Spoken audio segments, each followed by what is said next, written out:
Bien, bueno, entonces decíamos el concepto de materialismo histórico eh, como la síntesis un poco de todo lo que el capítulo está desarrollando, es para, para entender de qué manera hacer la historia. Marx dice, lo que hay que explicar es el proceso real de producción de una sociedad, ¿sí? Ese es hacer historia, ¿sí? Entonces, el proceso real de producción que parte de la producción material de la vida inmediata, ¿sí? Y su forma correspondiente de intercambio. Entonces, ¿qué quiere decir, digamos, esto para entenderlo? La producción de la vida inmediata quiere decir que lo primero que la historia tiene que tratar de explicar cuando hagamos historia es cómo el hombre, qué hace el hombre para poder vivir y subsistir. O sea, esa es la primera manera de entender lo que pasa en la historia. O sea, para entender la historia, y si no explicamos eso, no explicamos la historia. Entonces, la primera cuestión que cualquier proceso de análisis histórico tiene que explicar es cómo hace esa sociedad en el pasado para poder producir lo que necesita para subsistir esa sociedad. ¿Sí? Entonces, y para subsistir, ¿y qué niveles de intercambio se producen en esa sociedad? Intercambios de todo tipo, ¿sí? Entonces, esa es la base de cómo explicar la historia. Todo lo demás se deriva de eso, ¿sí? De esa cuestión, que no es menor, ¿sí? Entonces, textual, digamos, dice, también, digamos, poder entender la historia, él hace así lo explica también de otra manera, dice, es la sociedad civil en sus diferentes fases.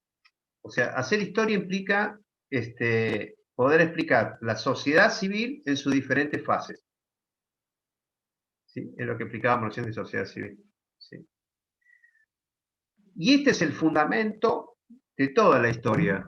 O sea, el fundamento de la historia es, la esencia de la historia está dada por esto, por poder explicar las distintas fases de la sociedad civil. Y explicar la sociedad civil es poder explicar cómo se dan estas relaciones entre las personas para poder subsistir, producir y producirse a sí mismo. ¿Sí?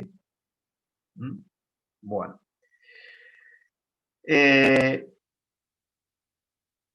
Y lo que dice es que es esa base en la cual se sustenta el Estado. O sea que hacer historia también es entender desde dónde, cuál es el sustrato del Estado. O sea, esa sociedad civil va a construir también un determinado tipo de Estado y forma de Estado. ¿Sí? Y a su vez, esa sociedad no solamente va a construir un Estado en la idea de como aquel administrador de los bienes de todos, ¿sí? Sino también ese aspecto de la construcción de la filosofía, de la teoría, de las religiones, ¿sí?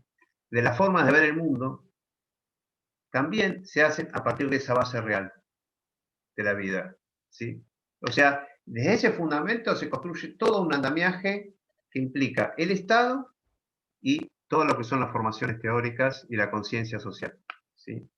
Eh, por lo tanto, Marx dice, explicar el materialismo histórico es intentar explicar las cosas en su totalidad. Es pensar la totalidad, no la parte. ¿Sí? No como decían los positivistas, tenemos que explicar, no podemos explicar el todo, tenemos que explicar la parte. Entonces, se hacían análisis, digamos, de lo que aparece a simple vista, etc. Marx va a decir, no, lo que tiene que explicar, lo que nosotros tenemos que explicar es lo que aparece a simple vista y lo que aparece oculto detrás, o sea, la totalidad.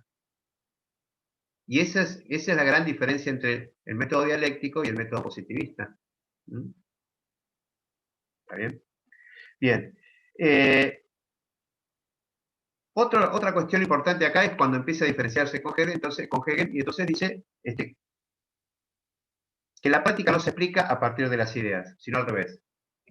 O sea que desde la sociedad real, desde la práctica, desde la realidad concreta, es que surgen las ideas, surgen los marcos teóricos, surgen las religiones, surgen las cosmovisiones, surge el Estado. ¿Sí? Entonces, es desde la práctica, desde la praxis, va a decir, es que se construyen las teorías. Y que después, obviamente, que esas teorías, o esa manera más concreta de formas de conciencia, van a después a transformar la práctica. ¿Sí? Y por lo tanto se van a construir nuevos instrumentos, nuevas realidades, nuevas necesidades. ¿Sí? Bien. Bueno, entonces,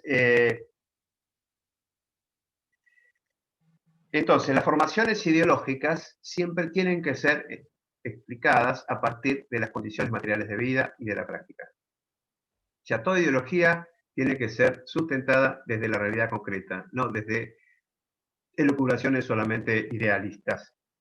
¿Sí? Entonces, todos los productos de la conciencia, una teoría, por ejemplo, es un producto de la conciencia, del pensamiento, ¿sí? Emanan de las relaciones sociales reales. Entonces, el desafío siempre es entender, digamos, va a ser para el marxismo, para Marx, es esta teoría que yo estoy entendiendo, bueno, ¿cuál es su base real? ¿Desde dónde surge? ¿Cuál es su contexto, su práctica? ¿Desde qué es lo que intenta fundamentar esa ideología? O sea, Marx va a tratar de ver, por eso decíamos la totalidad, o sea, la ideología, ¿desde dónde surge? ¿Qué es lo que intenta justificar? ¿Desde qué práctica es pensada esa ideología? ¿Desde qué contexto? ¿Sí? Entonces, ese es el materialismo histórico va a basarse en esas cuestiones, ¿sí? En la vida material, real, esa es la base de la historia, ¿sí? Si yo no parto de esa base, lo que estoy construyendo es una historia ilusoria, estoy construyendo lo que se llama el idealismo, ¿sí? Por eso va a estar muy, enfrentamiento muy fuerte con Hegel, ¿no? Entonces, él va a decir que la historia, como la sociedad civil la plantea en fases de desarrollo, también va a decir que cada una de las fases de la historia tiene un resultado material. Entonces, ese resultado material, esas fases, van a estar como es como una fórmula, ¿no? Que después hay que desagregar, pero sería la suma de las fuerzas de producción y las relaciones históricas creadas por la naturaleza y las relaciones entre los individuos. ¿Sí? Entonces, esa suma de fuerzas productivas y relaciones históricas concretas, ¿sí? Y las relaciones que nos generan entre unos y otros, esa dinámica es la base real sobre la cual uno tiene que empezar a pensar la historia. ¿Sí? Y ese es el materialismo histórico. El materialismo histórico se basa en esta cuestión. ¿Sí? Por eso es materialismo histórico. O sea, hay que pensar materialmente, estructuralmente, ¿no? Cómo se construye esa materialidad, cómo se produce, digamos, el ser humano, qué hace para subsistir, ¿sí? Y a partir de ese cómo hace es que se relaciona con otros, es el desarrollo de las fuerzas productivas, es el tipo de relaciones sociales que yo empiezo a entablar entre unos y otros. Todo eso hace, digamos, un conjunto, ¿sí? De realidades que me permiten pensar de ahí para arriba todo, ¿sí? Bueno, por lo tanto, digamos, para cerrar, digamos, esta parte, también voy a leer una frase textual que dice, las circunstancias hacen al hombre en la medida que éste hace a las circunstancias. ¿Sí? Entonces, las circunstancias son la práctica. La práctica hace al hombre, el hombre como un ser consciente. ¿Sí? Pero a su vez, ese ser consciente transforma a la realidad, por lo tanto, a las circunstancias. ¿Sí? Entonces, esta idea entre teoría y práctica, pero siempre partimos de la práctica. ¿Sí? Desde la práctica yo tengo que entender qué tipo de teoría es la que surge de esa práctica. Esa teoría o esa idea, de alguna manera, después va a tener un impacto en la práctica y va a modificarla, ¿sí? Pero siempre se parte desde la práctica de la vida real, las relaciones reales de vida, ¿sí? Y esa es, digamos, la gran aporte que va a hacer Marx a la comprensión de los procesos históricos, ¿sí? Bueno, eso nosotros ya terminamos acá digamos, nosotros apuntamos en la guía que lo que ustedes, es lo más importante que ustedes van a tener que entender y que, bueno, trabajar, porque es, por lo menos de la ideología alemana, es eso lo que nosotros vamos a trabajar. Nosotros ahora, por lo menos 10 minutos tenemos todavía, así que vamos a empezar a explicar un poco lo que se llama la teoría de la lucha de clases. Que ustedes tienen ahí un apunte mío para poder avanzar un poco, digamos. Después lo continuamos la clase que viene. La idea es tratar de avanzar lo más que podemos, ¿sí? Entonces, primero, concepto de clase social, ¿sí? Que no es un concepto que nosotros lo traemos de Marx, sino es un concepto que lo deducimos de toda la obra de Marx. ¿Sí? Marx en ningún momento hizo una definición de clase, ¿sí? De clase social, sino que son interpretaciones que uno hace a partir de la lectura de Marx, ¿sí? Entonces, para pensar un concepto de clase social desde la concepción marxista, primero, la clase social son condiciones materiales de vida que hacen a la producción y reproducción de la existencia similares. Entonces, primero, la clase social es condiciones materiales de vida, de producción y reproducción similares, o sea, que tenemos similitudes en eso. Eso hace una clase social. Es la existencia de la igualación de condiciones. Eso nos hace ser clase social. Ahora, para Marx nunca piensa a la clase social como algo estático, como un concepto descriptivo. Después la sociología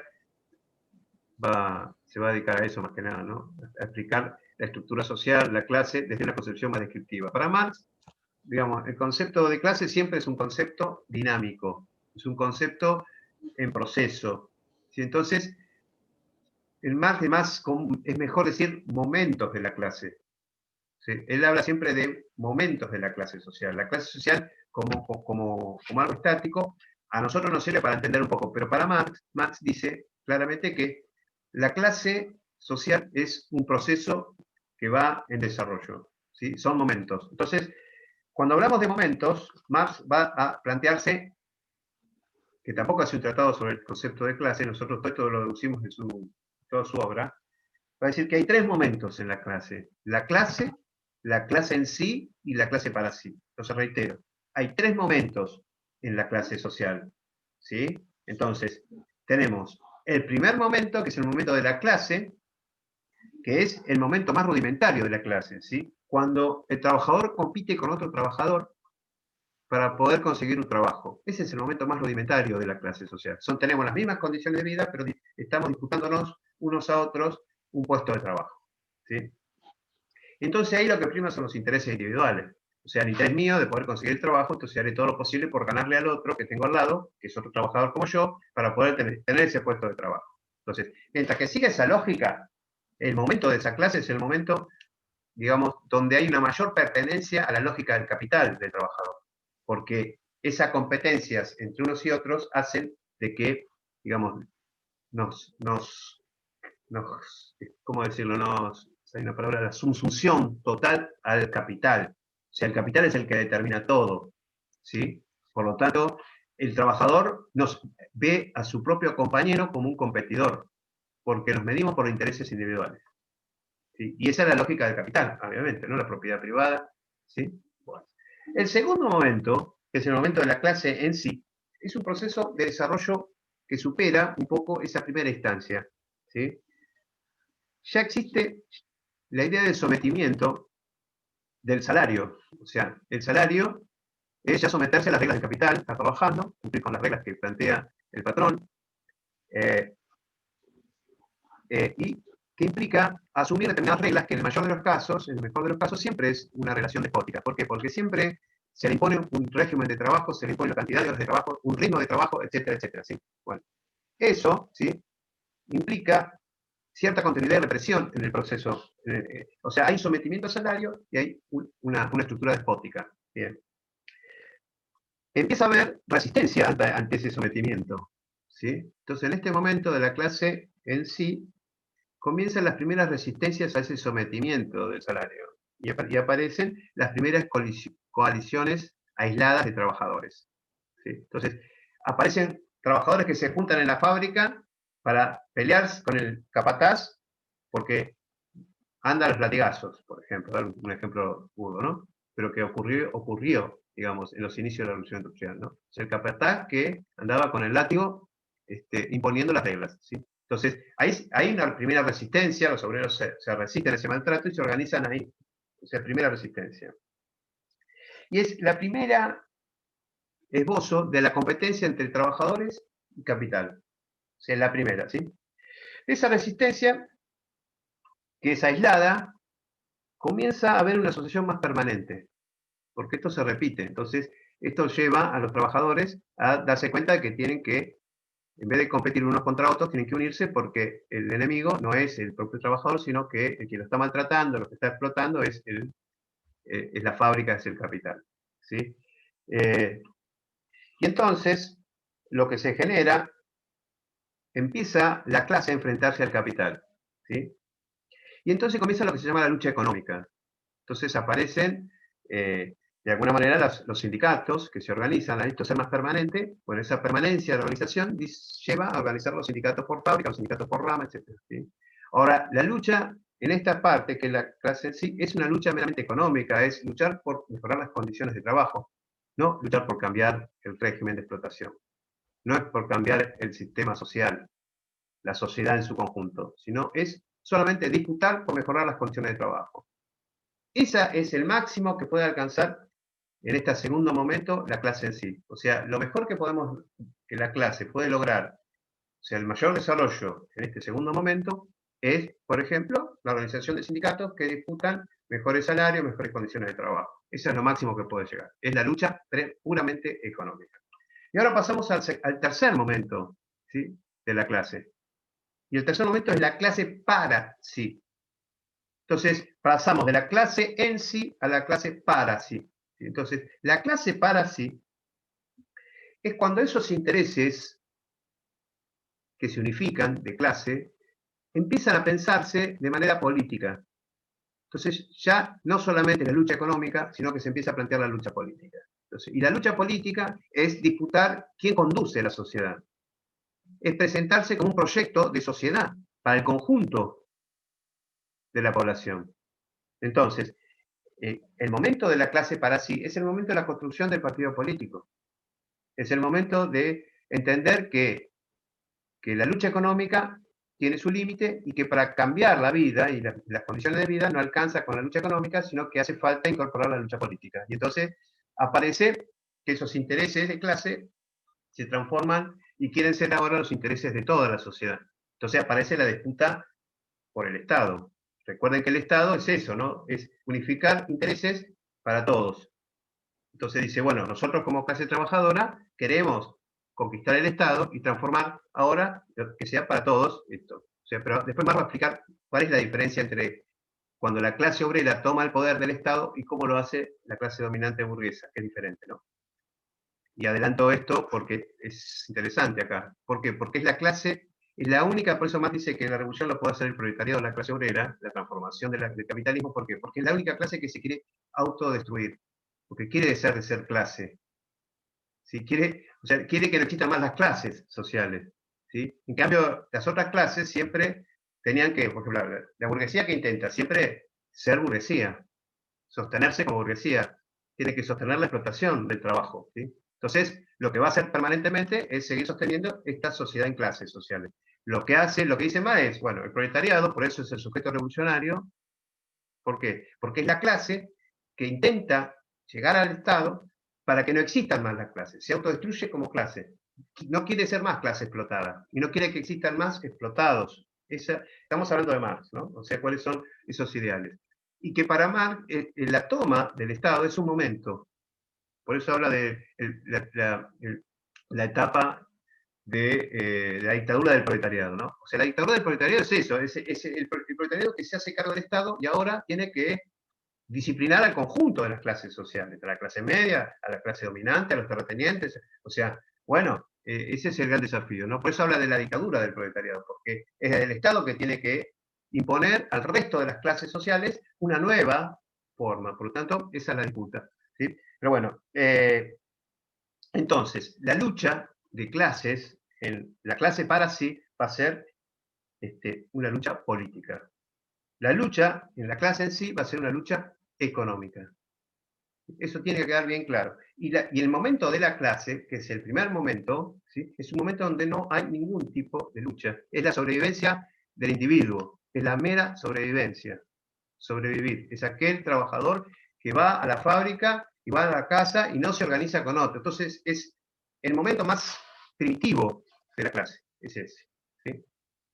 Bien. Vamos entonces, y lo último, esto es lo último y terminamos la clase, ¿sí? Para respetar las 10 de la noche. En el Capital, lo único que uno puede ver respecto al tema de clases sociales es la forma binaria y la forma trinitaria, que aparecen nombradas nada más, ¿no? La binaria es cuando Marx separa, digamos, cuando habla de la propiedad de los medios de producción, dice, hay por un lado la burguesía, que son los dueños de los medios de producción, y por otro lado los trabajadores, que son los que trabajan. ¿Sí? Entonces, esa es la binaria, ¿sí? Que aparece en el Capital. La trinitaria aparece cuando identifica a las clases y aparece entonces, aparecen los asalariados, aparecen los capitalistas y aparecen los terratenientes. ¿Sí? Y esas son distintas formas que Marx va utilizando cuando habla de las clases sociales en el Capital. Por lo tanto, no hay una teoría de la clase social en el propio Marx. Después se han hecho, obviamente, las teorías, obviamente que hay un montón de distintas perspectivas, pero Marx nunca construyó una teoría de las clases. ¿Sí? Lo que sí va a intentar desarrollar una teoría de esa lucha de clases, porque para él las clases es... Para él, las clases son momentos de un proceso. Las clases siempre están en movimiento, ¿sí? Uno no es estático. Para Marx no le interesa la descripción de las condiciones materiales de vida.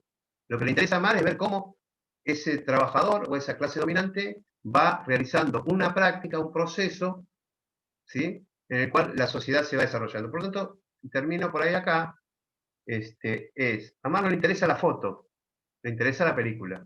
A Marx no le interesa ver la clase social en su descripción, mera descripción estructural. A Marx lo que le interesa es ver cómo esa clase va produciendo y se va moviendo, se va realizando en un proceso de transformación con el ideal de llegar a construir esa sociedad que supere la explotación del capital. ¿Sí? Siempre con esa aspiración, ¿sí? De pensar en un futuro mejor, ¿sí? De pensar de que se va a llegar a la transformación. ¿Sí? Y él cree que obviamente que va a llegar siempre de la mano de los trabajadores, del proletariado, porque son aquellos que son sujetos revolucionarios, porque son aquellos que no les va a interesar seguir siendo clase, sino que se autodestruye como clase, y si se autodestruye como clase ya no van a existir las clases sociales. ¿Sí? Así que bueno, vamos a parar acá y vamos a seguir la clase que viene. Vamos a tratar de ver si podemos terminar con todo lo que nos falta. Así que, bueno, espero que les haya servido. Yo vuelvo a decir, tienen que ir ustedes a YouTube a buscar la clase grabada. ¿Sí? Yo la voy a bajar a YouTube y la dejo ahí. Ustedes son responsables de ir hasta ese sitio y el que le interese escuchar, desgrabar, guardar, va a estar ahí. ¿Sí? No lo vamos, yo no se las voy a mandar por mail. ¿Sí? Les dejo la tarea. ¿Está bien? ¿Quedó claro? ¿Sí? Perfecto. Bueno, Listo, profe. hasta el martes que viene. Nos vemos. Hasta el martes. Chao, hasta el Chao, martes. profe. Chao. Buen fin de. Igualmente.